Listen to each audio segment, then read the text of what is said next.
যারা মোহনবাগান হেটার্স আছে, মানে এক কথায় বলতে গেলে যারা ইস্টবেঙ্গল সমর্থক, তারা যতবারই বলুক না কেন যে গতকাল যে ম্যাচটা মোহনবাগান দল খেলেছে সিএফএলের, সেখানে মোহনবাগান সিনিয়র দলের সব প্লেয়ারদের নামিয়েছে তার কারণ যে কলকাতা লিগটা জিততে চাইছে মোহনবাগান, অ্যাকচুয়ালি সেটা নয়।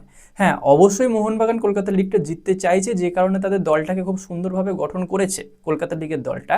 কিন্তু গতকাল যে ম্যাচটা কালীঘাটের বিরুদ্ধে মোহনবাগান এই সিনিয়র প্লেয়ারগুলোকে নামিয়েছিল, তার কারণ এইটাই ছিল যে সামনে ডুরান্ড কাপ, সামনে ডুরান্ড কাপের ডার্বি, প্রথম ম্যাচটাই ডার্বি দিয়ে শুরু হচ্ছে, তো সেই ডার্বির প্রস্তুতি যেন খুব ভালো হয়। যত যাই হোক, প্লেয়াররা নিজেদের মধ্যে ভালো যতই প্র্যাকটিস করুক না কেন, একটা যদি কম্পিটিটিভ ম্যাচ না খেলে তাহলে কিন্তু সেই ম্যাচ ফিটনেসটা ঠিকঠাক আসে না। যে কারণেই গতকাল মোহনবাগান দল সিনিয়র প্লেয়ারদের নামিয়েছিল।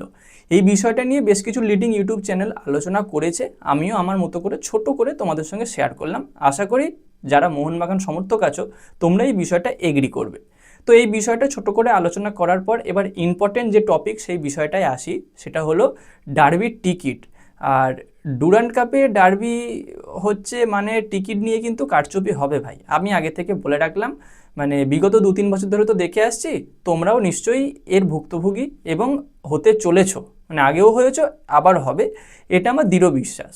তো যাই হোক, টিকিট কবে দেয়া হবে, ডার্বির কি বৃত্তান্ত, সেই বিষয়ে কথা বলতে গেলে আগামীকাল টিকিট দেওয়া হবে। আজকে 20 তারিখ, 21 তারিখ থেকে টিকিট দেওয়া হবে। এবার 21 তারিখ থেকে বলাটা ভুল, শুধু 21 তারিখেই টিকিট দেওয়া হবে এইরকম একটা ইনফরমেশন দেখা যাচ্ছে।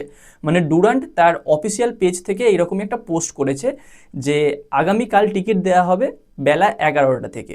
এবার একজন মানুষ মানে খুব বেশি হলে 4টে টিকিট বুক করতে পারবে, খুব ভালো কথা।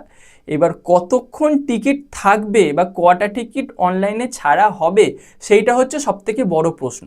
যারা মানে বিগত 3-4 বছর ধরে দেখে আসছো ডুরান্ড কাপে ডার্বি হলে কি হয় না হয়, তাদের নতুন করে এই বিষয়টা বলতে হবে না। যারা টিকিট পাবে অনলাইনে মানে বুকিং করতে পারবে, তারা কিন্তু খুব লাকি। তো টিকিট বুকিং করতে পারবে বুক মাই শো থেকে। এবার কথা হলো টিকিটটা কালেক্ট করবে কোথা থেকে বা রিডিম করবে কোথা থেকে।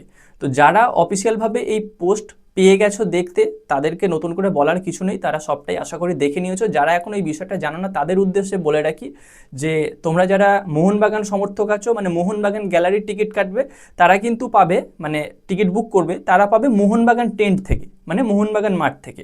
আর যারা ইস্টবেঙ্গল সমর্থক আছে তারা কিন্তু টিকিট কালেক্ট করবে ইস্টবেঙ্গল গ্রাউন্ড থেকে বা ইস্টবেঙ্গল টেন্ট থেকে। মানে যুবভারতীতে খেলা হবে আর তোমরা টিকিট কালেক্ট করবে কিন্তু মোহনবাগান বা ইস্টবেঙ্গল টেন্ট থেকে।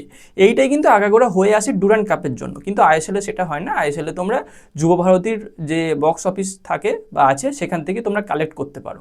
যাই হোক, তো টিকিট তোমরা কারা কারা বুকিং করতে চাইছো, মানে সকাল ওই 11:45 কি 11:10 এইরকম সময় থেকে কারা ফোন খুলে বসে থাকবে বুক মাই শোটা, একটু কমেন্টে জানিও। আমি টিকিট খুব একটা এর বুক করি না, কারণ আমার কাছে ফ্যান ক্লাবের মেম্বারশিপ নেওয়া আছে, আমি টিকিট এমনি পেয়ে যাই বা অনেক যোগাযোগ আছে, সেখান থেকে আমি কমপ্লিমেন্টারিও টিকিট পাই ফ্রিতে, অনেক কাউকে দিয়েও দিই। তো যারা অনেক দিন ধরে আমার চ্যানেলের সঙ্গে যুক্ত আছো তারা জানো, আর যারা নতুন এসছো তারা হয়তো বিষয়টা জানো না যে আমি ফ্রি টিকিট পেলে অনেক কাউকে দিয়ে দিই। তো যাই হোক, আপাতত এইটুকু আপডেট ছোট্ট করে তোমাদের সঙ্গে শেয়ার করলাম, খুব ইম্পর্টেন্ট কিছু নয়, তবে টিকিট নিয়ে একটা মানে গুরুত্ব তো আছেই, সেই জন্য শেয়ার করলাম। এর পরবর্তীতে আরও এরকম আপডেট আসবে, সেই সব আপডেটগুলো পেতে চাইলে আমাদের চ্যানেলটাকে অবশ্যই সাবস্ক্রাইব করে দিও, তার পাশের বেল আইকনটাকে অন করে দিও। তো গাইস, এই ভিডিওতে এই পর্যন্তই, দেখা হচ্ছে পরবর্তী ভিডিওতে। Bye bye.